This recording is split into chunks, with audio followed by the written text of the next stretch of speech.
Boy, I sure am glad that Halloween's over. Now I can finally do my laundry without worrying about ghosts or ghouls.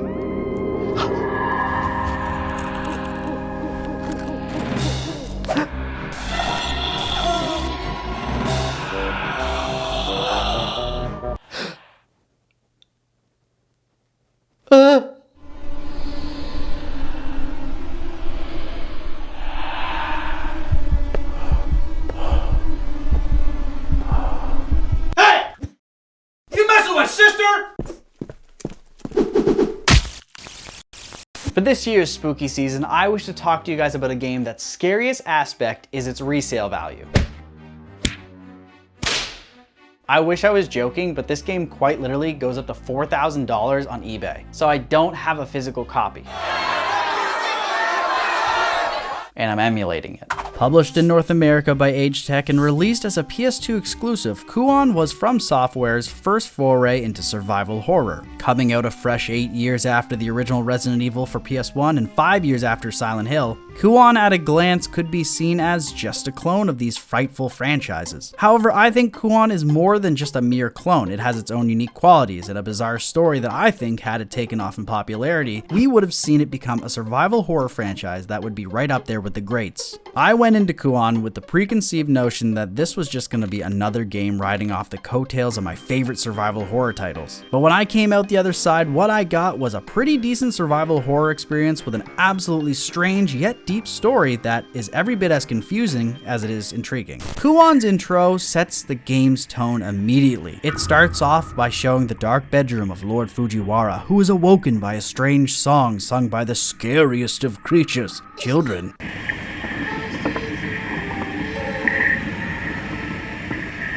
As he wanders the eerie halls of his dark estate with only the light of his candle illuminating the corridors a few feet in front of him, he is blissfully unaware that there is someone else stalking him. Within seconds, he is brutally attacked and murdered by this ghastly woman who drags his corpse into a room alongside two definitely not evil children. She then proceeds to fold him up like origami, stuff him in a casket, and slip inside after him. The intro to this game gave me shivers. Everything about it was just so unsettling. The children's song, the muffled and out of place audio that was playing in the background, and this ghost woman's eyes. Ewy! And just when you think it can't get any worse, you get to the title screen and you get this.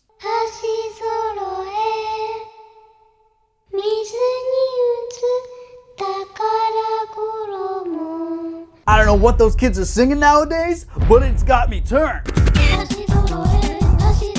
Much like a segmented story in Evergrace or Resident Evil, Kuon has the player choose a phase to start their playthrough. There is the Yin phase, following Utsuki, one of the two daughters of Domin, a high priest exorcist, or the Yang phase following Sakuya. There's a third phase, but I'll touch on that later. Personally, I started with the Yin phase thinking that Yin meant light, and boy was I wrong. The Yin phase starts with a letter from Utsuki's father, Domin, letting his daughters know that he has been summoned by Lord Fujiwara to his estate, as the Lord believes that the manor is cursed. Turns out, it's been a month and Daddy Domin didn't come back, and Utsuki and Kriya decide to go to the manor to investigate. Upon arrival, Utsuki immediately notices something's not right, but against her better judgment, they push further into the estate. That is until the eerie children's song can be heard. Kriya! What happened? You need to be careful. Kriya begins to throw up violently and proceeds to leave Utsuki in an almost trance-like state, and then games start. And immediately we know things are bad. You're separated from your sister. There's a dead guy over there. There's a strange yet playful man opposite this outcrop of Utsuki. It's the perfect start to a survival horror situation, and what's better is the game's controls add to it so much. I am a firm believer in tank control supremacy, and a lot of people call me a fixed camera angle Andy. So, if you're anything like me, you'll be happy to know that Kuon has almost all of these things. You've got tank controls light, you got semi-fixed camera angles so you don't know what's around the next corner. Oh, and you know that dark, oppressive atmosphere that we love in survival horror games? Oh, Kuon's got that too. Just kidding, it's Kuon, not Kuon. Utsuki moves in a cautious and slow manner, even when running, which makes her look weak and scared, thus making me, the player, feel weak and scared. Which I kind of find offensive, yet arousing. As you walk north, you are greeted by a sudden and rather jarring flash of light and a piercing scream. This is where we are introduced into Tempests. Spooky games should have spooky events, right? Well, what if these events could hurt you? Or even worse, kill you? Well, these events are called Tempests, which are areas in the game that are noted as places of great negative energy. Tempests are seemingly random events placed throughout the game that are accompanied by a debilitating flash and shrill shrieks. While these events are unavoidable, they don't typically hurt you too bad, unless you're running. If you are running while a tempest is set off, oh buddy, you're going right into vertigo, the state in which a player character is near death. And if you're running while a tempest goes off and some lucky ghouls and ghosts are around you, you're basically dead. Tempests are not only a unique way to deal damage to players as an environmental hazard or even as a set piece for storytelling, of which many of them are, it's also a fantastic way to create a slow and atmospheric pace in which the game's played. Usually in other games, you just hold sprint and go. But in Kuon, there are penalties to being hasty, and I think that alone gives this game its own flavor. Running has consequences. Your health lowers the longer you run. You draw attention to yourself while running. And if you run into a tempest, you're immediately in the state in which you are one hit away from death. It's simple yet effective. The first tempest sets off when your path is blocked by collapsing rubble, and on the other side is none other than Kuria, who once again walks away from you. With nowhere else to go, we have to follow this path for a short time before we find our first item, which gives off that familiar flashing that we all know and love. Now this whole part is super interesting because you are given the choice to accept taking items off of this shrine. Doing so grants you a manor map and a survival scroll that explains that you should not make noise, as noise attracts Gaki, the demon that roam the manor grounds. If you choose to accept and receive these items, the head of the shrine breaks off, alerting a nearby Gaki in the background and forcing you into combat. This further emphasizes the importance of being quiet. Combat in Kuon is pretty run-of-the-mill. It's not too deep, but it's also not mindless. There are some tactics to it with resource management, but it also has some mechanics that I think separate it from other survival horror games, and I'd like to touch on those. Each character has 3 slots in their inventory, one containing the character's weapon, which you can't change, and the other 2 containing your choice of spell cards. Melee attacks are made by simply pressing triangle or square, provided you don't have those slots taken up by spell cards. And the melee differs character to character, but since we're on the yin phase, we'll focus on Utsuki for now. Your girl Utsuki's got 2-hit combos, and honestly that lends itself well to the whole helpless shrine maiden vibe that the game is going for. It's just a swipe and then a stab, but make sure you're not spamming the melee attack, because a lot of the time the first attack will push the enemy away from you, causing you to whiff the second attack, which gives that there Danguli a chance to retaliate. And then you have your spell cards, a resource that you find while exploring the darkest crevices of this game. Think of spell cards as your bullets for your gun, but instead of your gun, it's your fingers. Spell cards are more powerful than melee attacks, but as I mentioned, they are a resource that can be used up, and honestly, the tracking for the spells is terrible, so I always end up missing. Spells come in 2 forms, offensive, like fireballs or ice spikes, and then you got your summoning cards. Some summons are useless though, like this baby hunko meat. He's a cutie, ain't he? Now I would love to spoil my favorite summons for you guys, but that is a secret for later. Adding to the combat, health exists in this game, which saying out loud sounds a lot dumber than I had thought it sounded, but bear with me. Your health is monitored by your heartbeat, which you can hear when you have sustained too much damage. There's also a bar atop the pause menu that changes color the more damage you take, a la Resident Evil. Mind you, I didn't realize that there was a health bar in this game until the end of the game, so I just went by the heartbeat. And once you sustain enough damage, you enter vertigo, which as I mentioned before is the player state you enter before you die. And much like real life, it's nauseating, horrible, and caused me to throw up on 2 separate occasions. Vertigo also disables your spells, so if we take enough damage during battle, you simply lose access to half your means of defense. Another thing that separates Kuon from other survival horror games is its unique healing system, which at first glance I thought made the game trivial until later I realized just how necessary it was. And that system is the meditation system. Whenever you take damage, you can at any time hold R1, which allows you to meditate. Doing so dismisses any summons you have out, but heals your HP gradually. This effectively gives you unlimited HP. And I know what you're thinking, Riley, what is this, a game for babies? No, you goofball, this is a game for adults. Now, may we continue? During combat, meditation has a very long startup and ending animation, so doing so mid-battle is generally not in your best interest. You're better off using the healing dust or the elixir items, which heal you for some or all of your HP instantly. On top of this, if you were not able to heal yourself at any time, this game would probably eat you alive. No pun intended. You are literally balancing the negative energies of damage sustained with the positive energies of meditation to survive the whole ordeal, and I just love the constant tug of war between the two. Can't say many games have made me think about my health being more than just a resource to monitor, and it's really something that I find special in Kuon. And this is what I mean by Kuon being more than just a clone of a survival horror game. Kuon does do its best to diversify itself with a unique combat system and healing mechanics. Paired with its bizarre story that creates a super unique experience. Oh yeah, the story. You know, it's actually kind of funny because for an 8-hour game, Kuon has such a rich story that I had to condense most of it to fit this video. Utsuki finds her way to a small shrine and meets the definitely two not evil children. They're all dead. Okay, well maybe a little bit. They talk about how everyone's dead and, well, we can tell. But apparently there's another survivor, Ayako, Lord Fujiwara's daughter. They run off finding something way too funny and you are left to wander some more. Something really nice about Kuon is both the sound design and the backgrounds create a really good sense of horror. Just walking on the outside of this deck here at the shrine creates this almost anxiety that her footsteps alone are going to alert nearby Gaki.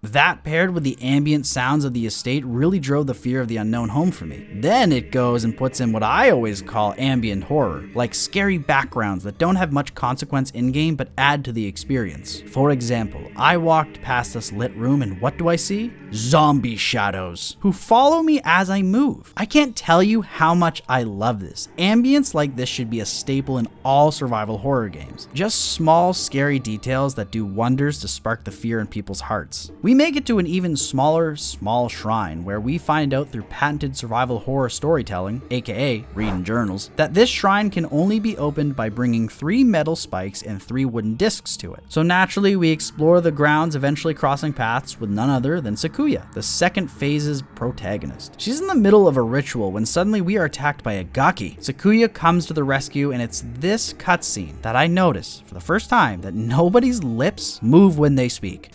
I am Utsuki.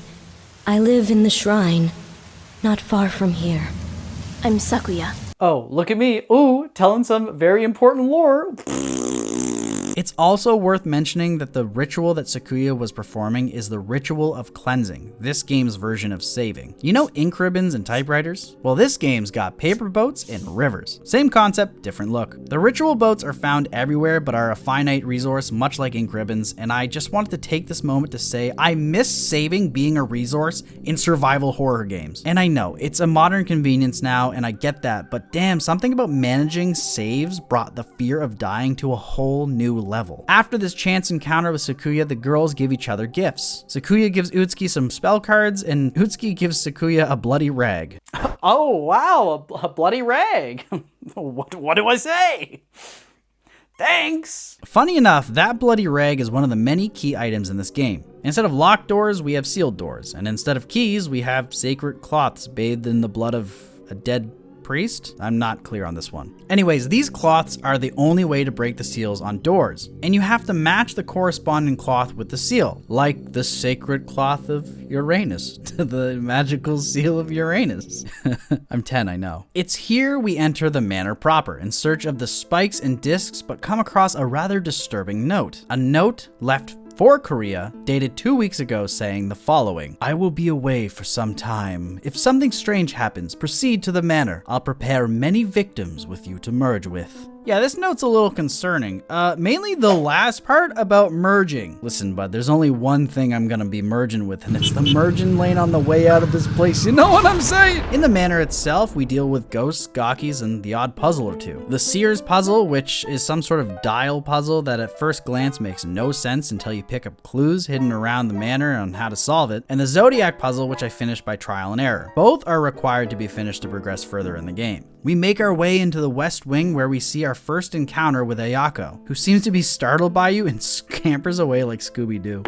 A note is left here by an anonymous writer telling Ayako that they have left for a temple and to never open the door until a bell is rung. FromSoftware just can't get away from ringing bells and opening doors, huh? In the back halls behind the room, there is a peephole that you can look into. This reveals the room where Ayako hides. However, we see Ayako is not alone as this figure crawls out from under a cabinet, glaring at you and knocking you out of the cutscene. Wait a minute, she looks really familiar. Let me get a good look again.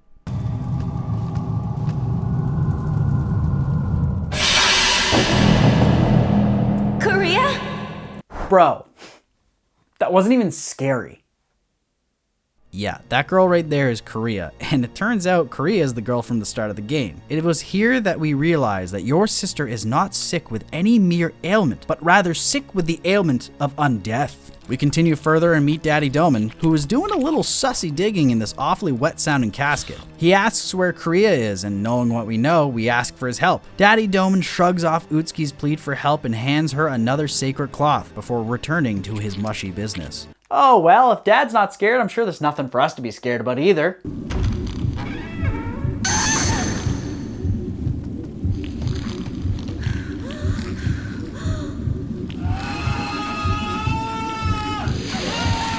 They always warn you about the tyrants and the pyramid heads, but they never warn you about the meatball men who live in the closet. I swear, just when you think you're comfortable with the enemy design in Kuon, it just throws the most messed up creatures at you. After doing some more exploring, we end up hearing the sound of a ringing bell, which leads us to the master bedroom. This is where we find the item that we use to get into Ayako's room.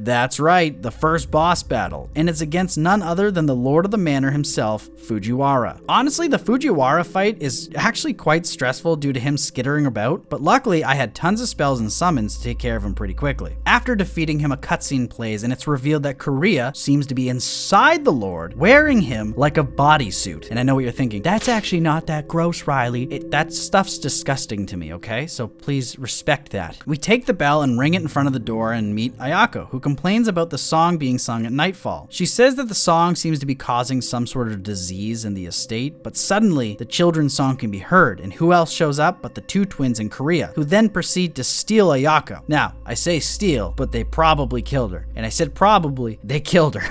We wrangle up them spikes and discs and return back to the shrine, using them to open it up, revealing that there is a hidden pathway to a temple in the mountains. Hey! I know this song!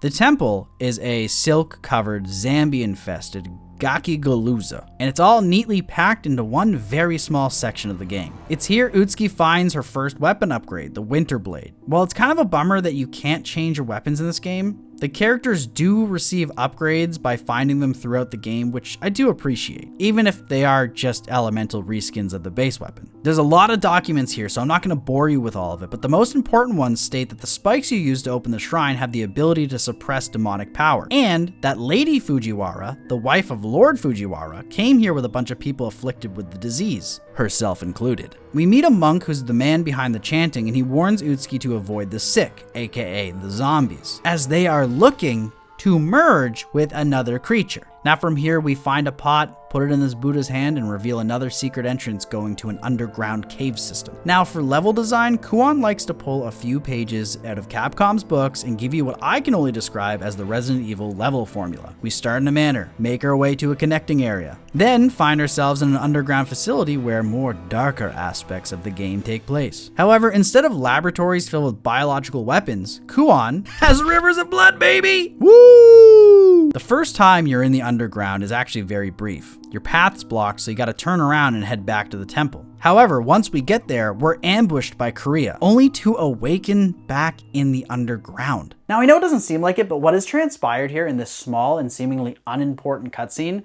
is probably one of the biggest turning points in the story. And I didn't even catch it until later. While Kuon does do a good job of conveying information through documents, the cutscenes tend to be done in the perspective of the main character. This tends to make the player just as confused as the main character, which makes the story kinda hard to follow. Once we awaken in the underground, immediately we notice that the visuals are a little weird. Everything is super hazy and almost dreamlike, as if insinuating that something's not right with Utsuki. And that's a good assumption, because things aren't right. We only visit about half the underground this time, but at least we get to see more of it. It's filled with dark tunnels, zombies, and a ton of rotting corpses. It's also here that the plot begins to thicken as we meet Daddy Doman again, but this time, instead of being wrist deep in some chest mush, okay, I actually just grossed myself out by saying that. He's looking after a being trapped in a cocoon, which, for the High Priest Exorcist, is not a good look. Daddy D tells us that unless the afflicted merge with another creature, they cannot survive, and that entering a cocoon 9 times with another creature to merge with will cure it of the disease.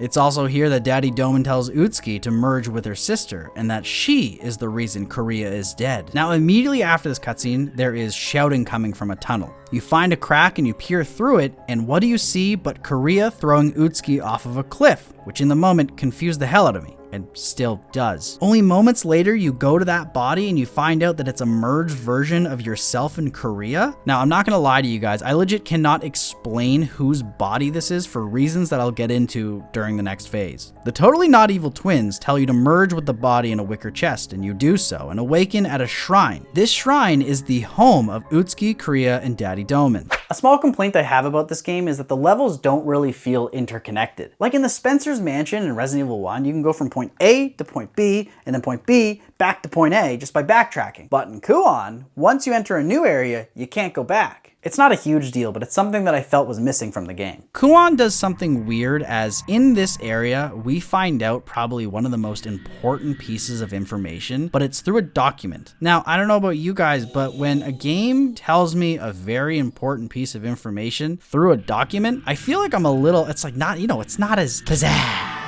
That didn't make sense. Years before the game starts, 2 mulberry trees were planted on the estate. They were supposed to be sacred, right? Wrong. Through Daddy Doman's diaries, we find out that these 2 trees were definitely evil, and that definitely not evil twins are the spirits that inhabit them. The twins have shown themselves to Doman and taught him about the Kuon spell, the spell of 9 grudges. And it turns out Doman loves dark magic. So of course, he sets off a series of horrific events to selfishly master this spell and become immortal. We also find out some background through more scrolls on how Korea died. Turns out she fell off a cliff and survived. However, her flesh began to rot until the twins showed up, who told her to sleep with some silkworms. She does so, wakes up fine, and finds out that Utsuki's the one who pushed her. We'll circle back to this later. We arrive at one of the mulberry trees where one of the twins is dead and burnt. We don't know why yet, but climb to the bottom of the cliff where Korea had fallen, bringing us to the other side of the underground. From here, this phase enters its final moments. And I'm also going to say the second part of the underground is genuinely pretty scary. First off, Mr. Gangly over here on the wall climbs up in front of you when the camera angle switches. This gave me a big fright. Then, before I had a chance to recover, I walked into this room. I might have been killed right here. Wishing I knew more about the manor. They're all dead. We encounter Doman again, who tells us with an Uno reverse that merging 9 times does not in fact cure the disease, but causes someone who performs the ritual to become reborn. Also, a nice touch that Kuon throws in can be easily missed when Doman is talking to you. He refers to you indirectly as Korea. He's literally talking to Korea, who has merged with you. Remember that scene where you wake up underground after the ambush? Yeah, Korea killed you and merged with you. He then reveals that the twins are the ones who actually pushed Korea off the cliff, then walks away laughing maniacally.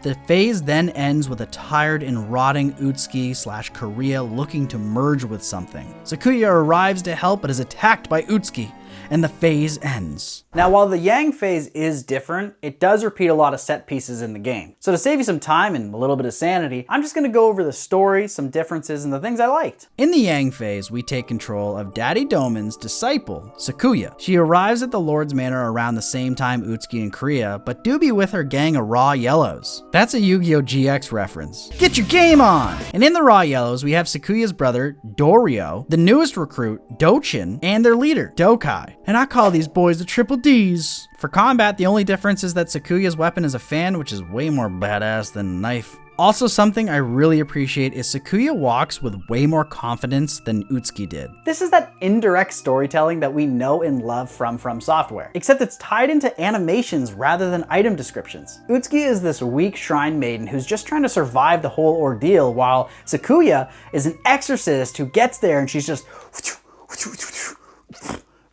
killing demons and trying to find her master. It's totally badass, dude. As Sakuya explores the manor, her notes follow the storyline of Lady Fujiwara, who seems to be the one who told Ayako to keep the door closed. There's also this scary lady who stalks us, and she's always just out of sight, and I really don't like her hanging around. What are you doing? Me? Just hanging around. The manor remains pretty much the same, except for a few moments where you meet with other exorcists, but near the end, we run into Utsuki and Dorio, of whom wishes to help Utsuki find her sister. Dorio and Utsuki leave to investigate the manor again, and you head to the temple path under the shrine with Dochin. In the temple documents, we find that Lady Fujiwara came to this place when she found out she was diseased. She had fainted and awoken in a wicker chest with a centipede, and can I help you? All I'm saying, dog, centipede neck. Keep that in mind. Right, well, the next diary we find of hers details her insatiable desire to consume flesh and blood. And the final page of this diary is where I got shivers. Miyoshi Maru, her son, came to visit her, and she said this: "His flesh, so very young and tender. He must have come because he was worried about his starving mother." With this note, I was instantly thrown back to Resident Evil 1, where you find that note early on that says, like, itchy scratchy. You know the one I'm talking about? We briefly make our way to the underground, much like the first phase. However, once we head back up, a cutscene triggers. Dochin comes running to us before being whisked away by a mysterious woman. We run after him back to the shrine, and it is here that we encounter the following.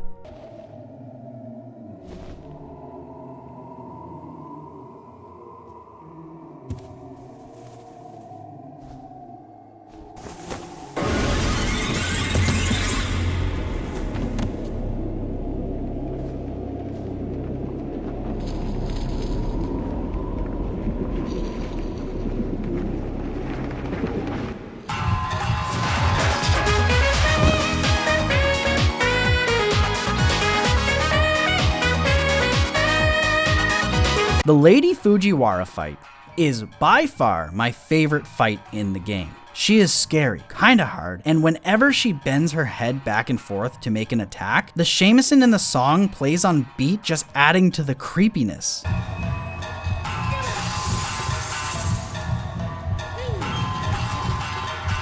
I've never experienced something like this, where a boss's moves are matched to the music. Unless you're counting rhythm games, then yes, I have seen it. However, nothing a few spell cards can't handle, and we defeat her. Unfortunately, afterwards, Dochin, who I think was my favorite exorcist, doesn't survive the ordeal. But we press on back to the manor, where we meet with Utsuki, Dorio, and Kariya. They tell Sakuya that they are about to climb the mountain, and they wish for her to accompany them. The mountains are a segment only in this phase, and I wish they spent more time on it. You follow the crew up, losing them, and have to fight your way through ghosts and zombies, as well as these monkey monsters. An experience that is way too short-lived. Then we get to the top, where we meet with Utsuki, who asks you to go get a mallet from a shrine so you can climb up to where she is. I'm not really sure how she got there, but alright. But she does warn you that you may encounter a beast along the way, and to be super cautious. You may encounter a beast along the way.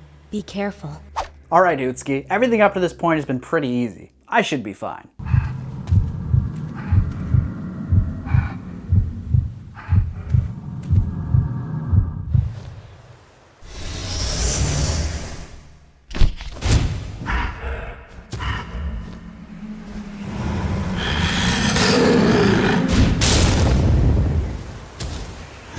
It's moments like this that remind me this is a FromSoftware game. It actually turns out you need to watch through the window and wait for the Yeti to leave, then sneak inside and grab the mallet. I actually love this part. It warns you twice, I think, when you go up to the door. Are you sure you want to go in there? And then of course I did, and then of course this happened. But the fact that you have to look through the window, I don't know why, I love it. And just when you think it's all clear, a big monkey attack. The boss fight against the Yeti is my second favorite boss fight because it almost feels super out of place thematically, but at the same time perfectly suits in with the bizarreness of Kuon's story. Like, of course the Exorcist is going to be fighting off against the Mountain Yeti. At the very top of the mountain we get to the shrine where Utsuki and Kriya live. And I just want to take a step back for a second because I want you to look at this still shot. Some of the still shot backgrounds in this game are so hauntingly beautiful. And I wanted to point it out because this game has some really creative camera angles where it wants to show you rather than tell you. Ugh. Paint me a picture, FromSoft. We make it to the top, interrupting Kriya and Dorio's flirting session, and they tell you they're gonna stay put, and you're gonna go into the shrine and clear out the demons. We do so, and as we are circling back, we look through a window where the brothers and the girls are supposed to be, only to find that Dorio's dead under the mulberry tree and Kriya and Utsuki are fighting. This dispute was somehow the same one we saw in Utsuki's phase, but things don't really line up for me. Why is she in two places at once? Why did the view from the tunnel show Kriya on a small cliff instead of this cliff? I have so many questions that I need a big, strong commenter to answer for me. No, seriously, if you know the answer, please leave it in the comments. As Kriya pushes Utsuki off the cliff, Sakuya runs to the aid of her brother, but is blocked by Dokai, who has become obsessed with the mystery of Kuon, and has now ended up dying and is looking to merge with a homie. You rightfully blow his beans off and proceed to Dorio, but gasp, it's too late! Kriya has already merged with him and...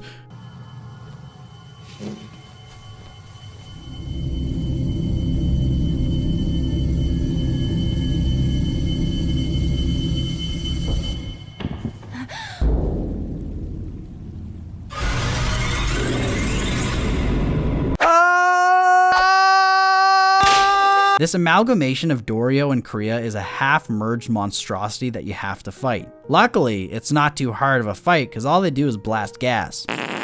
Near the end of the fight, they flashbang and disappear. One can only assume that Kriya has left to fully fuse with Dorio. There's a quick memorandum of Daddy Doman's here that reveals that Kriya is unique in the sense that normal weapons and spells don't work against her. And this is where FromSoftware tried to shoehorn in a little bit of a goof. They tried to do a tyrant segment with Kriya. When progressing, Kriya just shows up and kinda wanders around. Sometimes she tries to get you. Really, if they wanted to make this scary, she should have followed you for at least the whole shrine segment and ended with the merged Kriya fight, but instead she was just...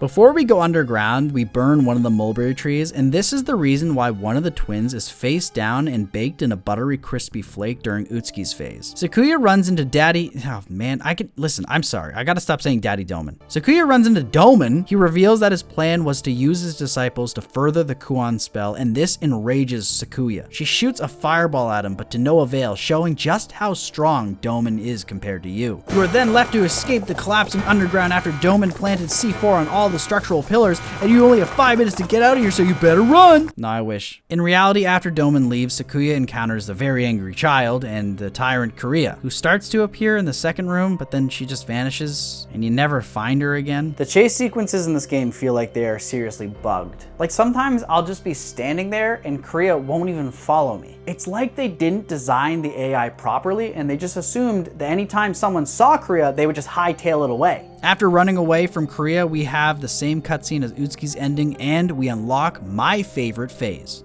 the Kuon phase.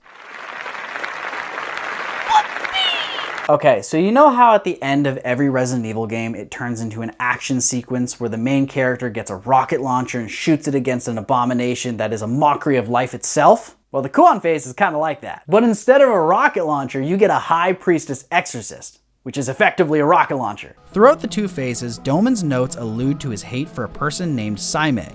Well, this badass right here is Abe no Saime, a legendary Omnioji and rival of Daddy Doman. I did it again. She's actually a mythological figure in Japanese folklore, but is typically depicted as a man. But in Kuon's case, she's a female, which I think fits better narratively. Now, if I was to compare this to the Frieza saga from Dragon Ball Z, which I will, Utsuki and Sakuya are Dende and Gohan respectively, Saime is Goku, Doman is Frieza, and Dochin is Krillin. Saime wields this Naginata, which makes short work of all gaki, ghosts, and zombies. Oh, also remember at the start of the video when I said I was saving my favorite summons for the last? You see these two poggers demons? Yeah, these guys are Saime's summons, Zenkai and Goki. They are just powerhouses that I felt almost bad using because of how easy they made things. Saime shows up at the manor with Zenkai and Goki, and immediately they smell something stinky and know Domon's behind it. Meanwhile, Utsuki and Sakuya are having a heart-to-heart in the underground area after Utsuki refused to merge with Sakuya. Sakuya then promises to help her and runs into Saime at the last remaining mulberry tree. Saime takes one spike she found and strikes the tree, stunning the twin, and Sakuya reveals that Domon has been using everyone in the estate as part of the Kuon spell. Saime then sets off underground to defeat her foe, but meets with Utsuki, who has burned all the bodies around her as the very sight of flesh drives her bonkers. After traversing the underground and beating the buns off some marshmallow people, we meet in the final climactic battle versus Domon. The final battle is actually pretty epic. Two powerful sorcerers fighting off against one another. The forces of good and evil at their purest. It's like FromSoftware took the main yin and yang theme of the game and went, yeah, let's turn that into a boss fight. Domon's got some schmooze for sure. He's got this Hellfire move, a tic-tac-toe on the ground move, but the coolest tool he's got is his barrier. Every time you swing at him while it's up, your blows are deflected and this really cool animation happens. There's no real mechanics aside from avoiding his spells and waiting for his barrier to go down. Also, the camera angle on this fight is 100% fixed, so it's a little underwhelming, but overall the fight is decently challenging and actually one of the more refreshing final boss fights I've had in a retro FromSoft game. With Daddy Domon defeated, Utsuki appears and drags her father away. We pursue them and come to a begging Sakuya asking Utsuki not to go through this as she packs her dad up in the wicker chest. The last twin laughs and lets us know that it is too late and a new perfect being is going to be born. So Saime says, "Shut up, bitch," and stabs the second spike in the tree before winding up to destroy the basket and Utsuki inside. In that moment, Sakuya gets in the way and asks Saime to spare Utsuki. Reluctantly, Saime agrees and gives Sakuya a bunch of spikes as insurance, which apparently she had on her the whole time. As she leaves, we are greeted with a bright and happy ending cutscene where Sakuya and a young, now reborn Utsuki share in the excitement of the outside world. Utsuki carries a bushel of what I can only guess are mulberries, which I'm pretty sure a note in the game said that those were eggs of the mulberry tree spirits, but I'm just gonna believe that that won't be an issue. And with that, Kuon's story comes to a close. This game was an absolute joy to play. Did it have some flaws? Heck yeah. But it was a refreshing take on survival horror, and the story itself had me so hooked within the first 10 minutes that I couldn't put it down even if I wanted to. But there are lessons to be learned here, like don't trust children, and don't trust trees. Oh, and also treat your editors right. You know, I saw the comments you guys left in the last video. I'll make sure he knows what a great job you all think he did, and hey, maybe I'll treat him to dinner. You hear that, bud? They love your editing. That's great. I worked so hard on that one. Nobody asked.